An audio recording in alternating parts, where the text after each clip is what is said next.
Greek में प्लेटो से पूर्व भी सौंदर्य पर दार्शनिकों ने अपने विचार प्रस्तुत किए थे, किंतु उनको सैद्धांतिक रूप से उनको मान्यता नहीं मिली। प्लेटो एक ऐसा यूनानी दार्शनिक था जिसको सभी लोगों ने माना और उसकी बातों को भी सभी लोगों ने अपनाया। और सबसे बड़ी बात याद ये है कि प्लेटो ने लगभग सभी विषयों पर अपने विचार दिए हैं। चाहे आप पॉलिटिकल साइंस पढ़ो, चाहे हिस्ट्री पढ़ो, चाहे कुछ सिविक्स पढ़ो या आर्ट पढ़ो, प्लेटो आपको हर जगह मिलेगा। ठीक, तो प्लेटो पढ़ते हैं हम। प्लेटो का जो जन्म था वो 427 ईसा पूर्व से 347 ईसा पूर्व में हुआ। 427 से 347 ईसा पूर्व में हुआ। यूनानी दर्शन में प्लेटो का स्थान अत्यंत महत्वपूर्ण है। जितने भी आगे दार्शनिक आए हैं उनमें से मैक्सिमम दार्शनिकों ने प्लेटो को ही कॉपी किया है। कॉपी मीन्स कि प्लेटो के ही दर्शन को माना और उसको अपने अपने रूप में व्याख्यायित किया है। अलग अलग रूप से उन्होंने अपने आप को बताया है। फ्रायड एक ऐसा था जिसने बिल्कुल डिफरेंट चीज़ पर अपना दिया। कुछ ऐसे दार्शनिक हैं जिन्होंने थोड़ा अलग हट के बोला, बाकी ज़्यादातर ने आगे के जो जितने भी दार्शनिक पढ़ेंगे वो प्लेटो की बात को ध्यान में रखते हुए उन्होंने आगे अपने आप को डिस्क्राइब किया। इन्होंने सौंदर्य पर भी चिंतन करके अपने विचार प्रस्तुत किए, जिसका प्रभाव यूनान पर लंबे समय तक हमें दिखाई देता है। प्लेटो के सौंदर्य एवं कला संबंधी विचार उनकी तत्व मीमांसा से संबंधित हैं। तत्व मीमांसा व दार्शनिक चिंतन है जिसमें परम सत्ता की खोज की जाती है।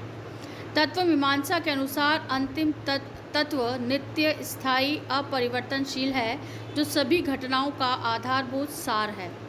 इसको समझाने के लिए प्लेटो ने 2 शब्द दिए, जो हमने कल देखा था।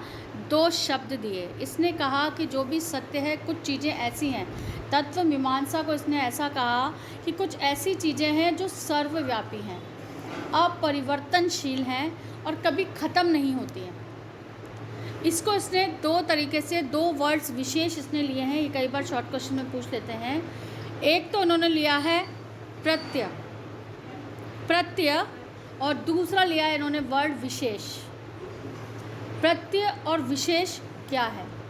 प्रत्यय जो सत्य है, अपरिवर्तनशील है और एक विचार है, और विशेष जो कि परिवर्तनशील है और जो ख़त्म हो सकता है। ठीक है, मैंने कल आपको एग्जाम्पल दिया था घोड़ा और घोड़े।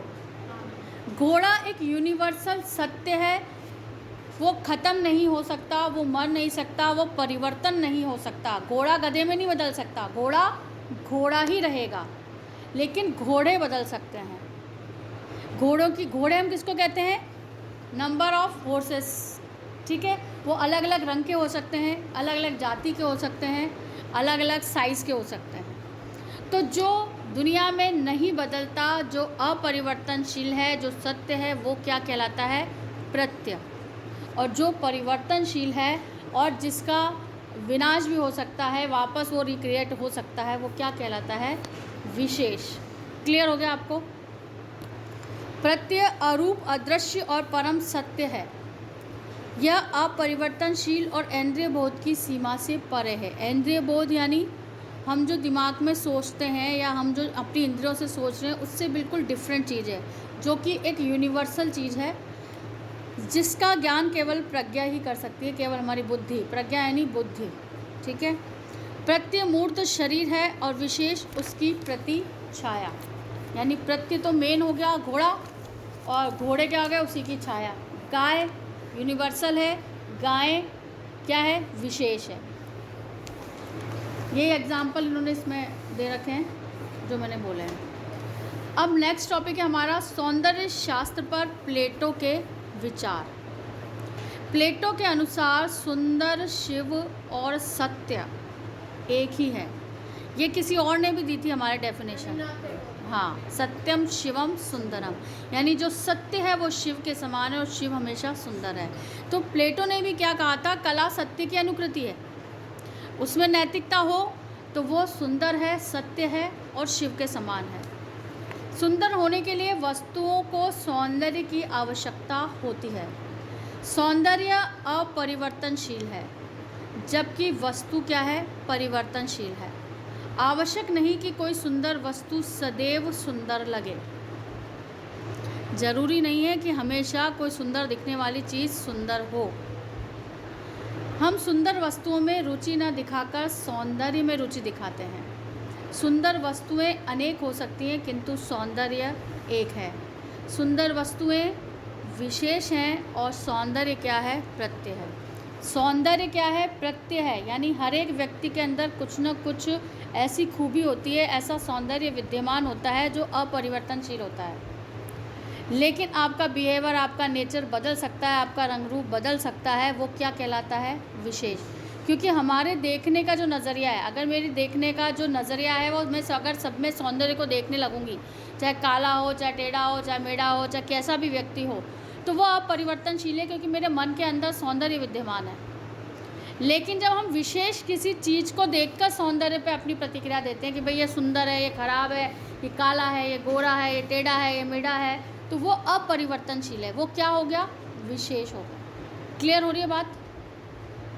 थोड़ा सा समझोगे आ जाएगा आगे समझ में। सभी वस्तुओं में सौंदर्य समान रूप से नहीं होता, ठीक है। बंदर में आदमी की अपेक्षा कम सौंदर्य होता है। आदमी ज़्यादा सुंदर है, बंदर कम सुंदर है। और भी होगा, छिपकली उससे भी कम सुंदर है, ठीक है। चूहा उससे भी कम सुंदर है। देवता में आदमी से ज़्यादा अधिक सुंदर है।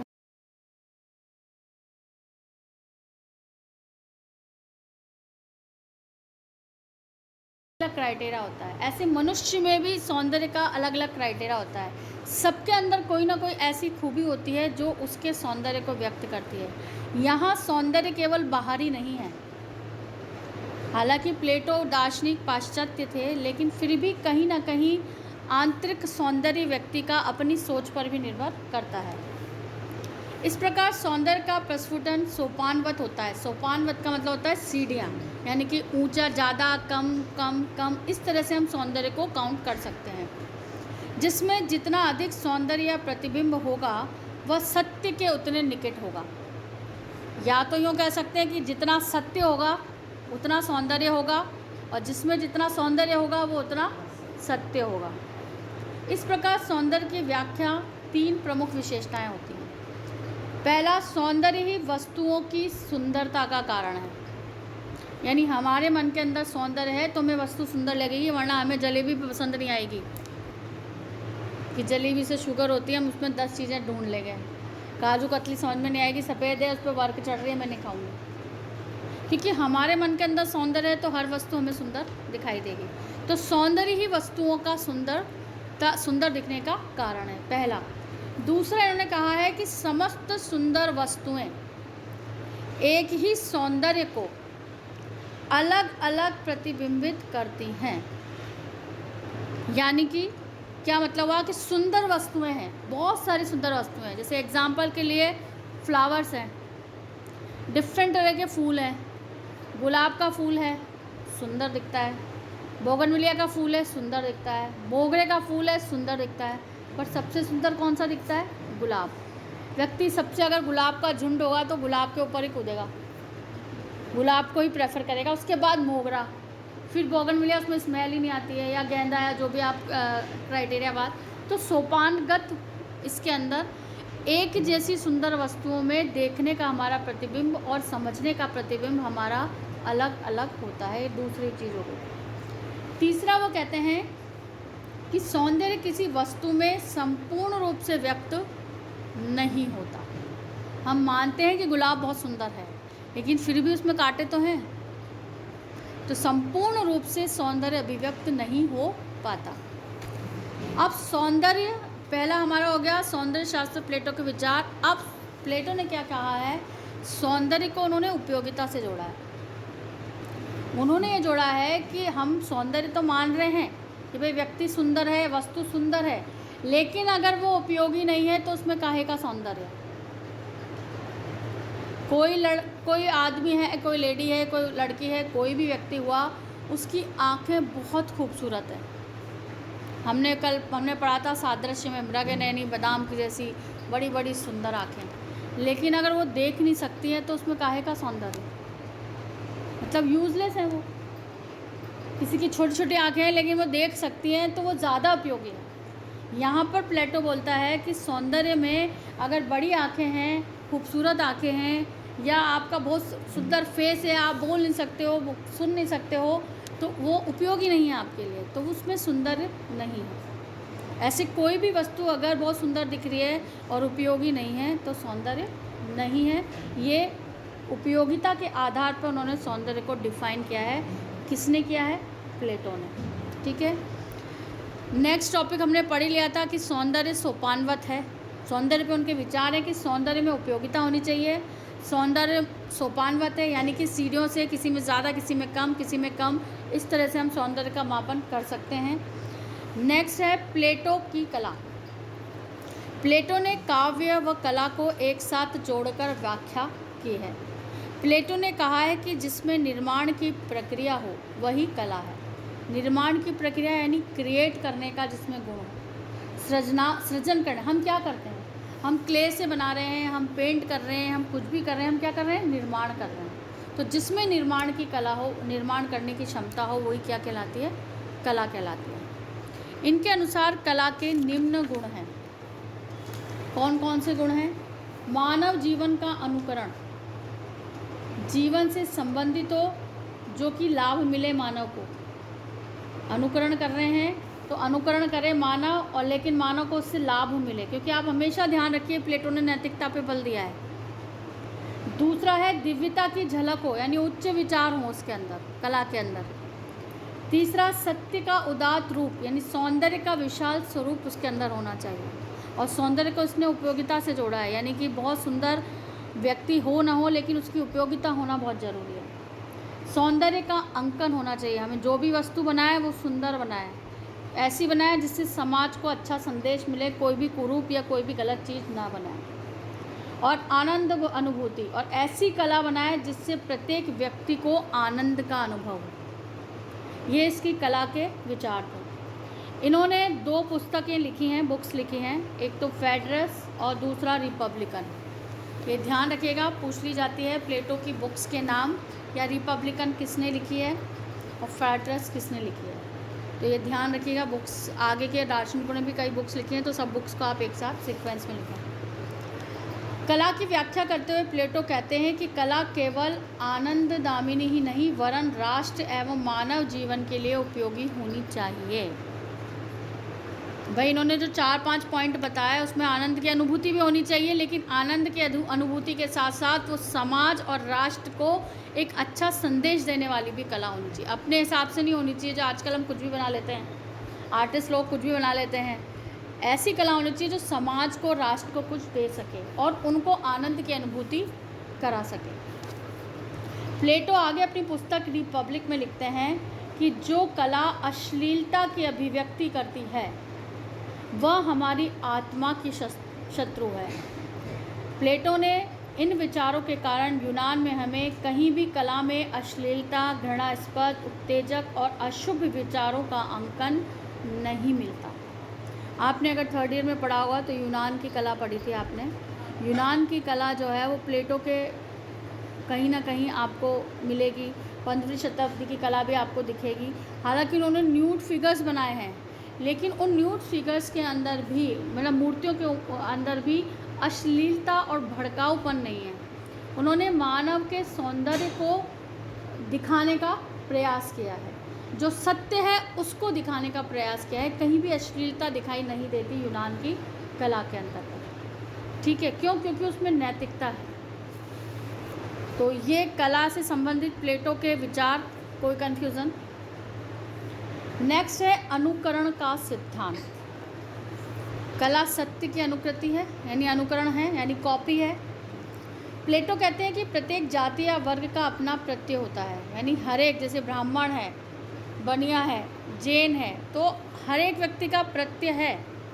अब उसमें बहुत सारी अपनी शाखाएं हो सकती है। ब्राह्मणों में जैसे कोई गुर्जर गौड़ हैं, कोई सनाड्य हैं, कोई ये हैं, कोई वो हैं। बनियों में भी बहुत सारे हैं, जैनों में भी बहुत सारे, श्वेतांबर, दिगंबर, लेकिन जैन एक है, ब्राह्मण एक है, राजपूत एक है, लेकिन उनमें अलग अलग चीज़ें हो सकती हैं।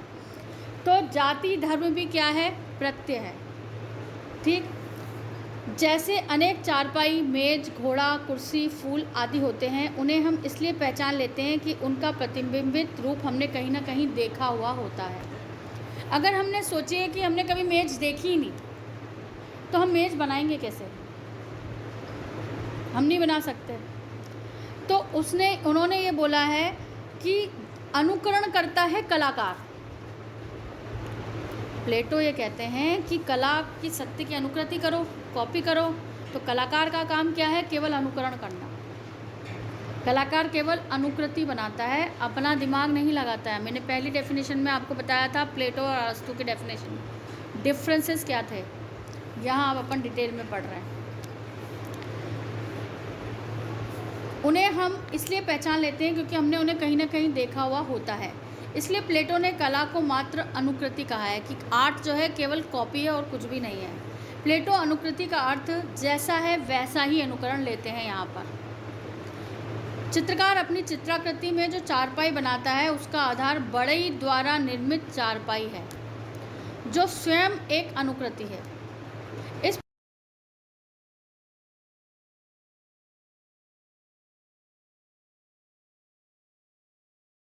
तीन गुना कैसे दूर है?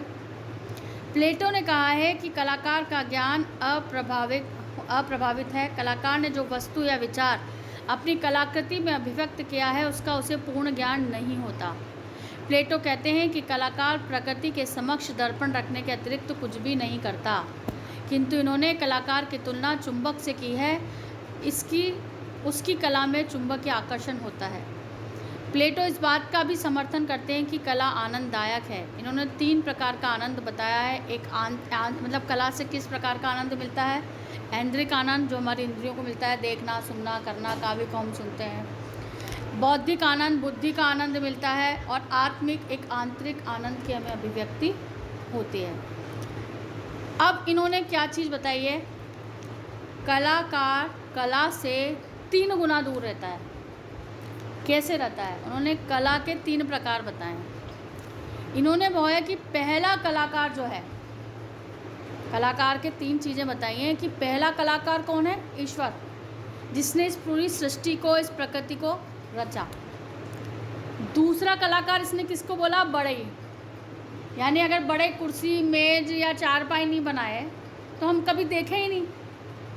और तीसरा जो है वो कौन है? कलाकार, जो कि उनको देख कर उनकी अनुकृति बनाता है। इसलिए कला सत्य से कितनी? 3 गुना दूर मानी है। और कलाकार को इन्होंने तृतीय, चित्रकार और काव्यकार को इन्होंने तीसरा कलाकार कहा है। प्रथम कलाकार ईश्वर, दूसरा बढ़ई या जो भी चीज़ें बना रहा है, और तीसरा उनको देख के जो कलाकार बना रहा है। समझ में आया बात?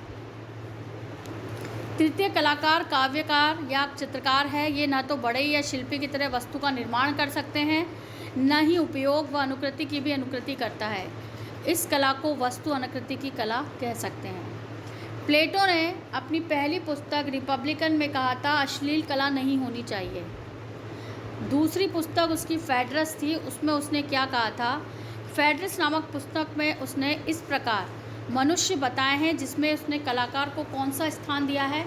6ठे नंबर का स्थान दिया है, पहले नंबर का स्थान नहीं दिया। प्लेटो ने कलाकार को सत्य से 3 गुना बताया दूर, कि वो अनुकृति की भी अनुकृति करता है, यानी बड़ई प्रकृति से देख के अनुकृति कर रहा है, कलाकार उसको देख के अनुकृति कर रहा है। अपनी पुस्तक फेडरस में उसने कलाकार को 6ठे स्थान पर रखा है, ये ध्यान रखना। और रिपब्लिकन में उसने क्या बताया कि अश्लील कला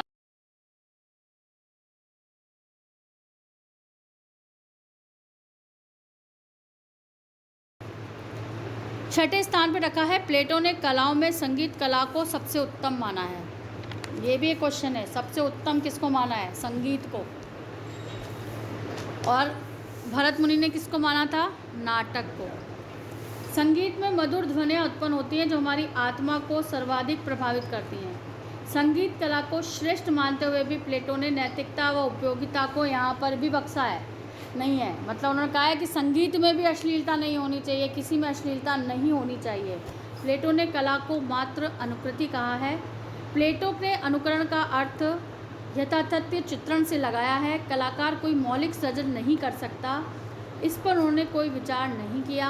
कलाकार को केवल उन्होंने नक्काल घोषित किया है, यानी कि केवल कला जो है वो अनुकरण पर आधारित माना है। और इन्होंने कला की उत्पत्ति एक प्रिमिथिस नामक देवता से मानी है कि कला की उत्पत्ति देवता से होती है। कलाकार का उसमें कोई रोल नहीं है, वो केवल अनुकृति मात्र एक करने वाला नक्काल घोषित किया है। तो इस प्रकार से प्लेटो हमारा क्लियर होता है। प्लेटो की 2 पुस्तक रिपब्लिकन, फेडरस, और इनका जो था उपयोगिता पे बल दिया है, सौंदर्य को की उपयोगिता होनी चाहिए, उसमें सौंदर्य होता है, सोपानवत होना चाहिए, कला को इन्होंने कहा उच्च विचार होने चाहिए, अभिव्यक्ति अच्छी होनी चाहिए, आनंद अनुभूति होनी चाहिए। और कलाकार इन्होंने 3 प्रकार से कलाकार बांटे हैं। पहला ईश्वर, दूसरा इन्होंने कहा बढ़ई, तीसरा इन्होंने कलाकार। और अपनी फेडरस पुस्तक में कलाकार को कौन से स्थान पर रखा है? 6ठे स्थान पर रखा है। ओके, चलो आज का लेक्चर ख़त्म।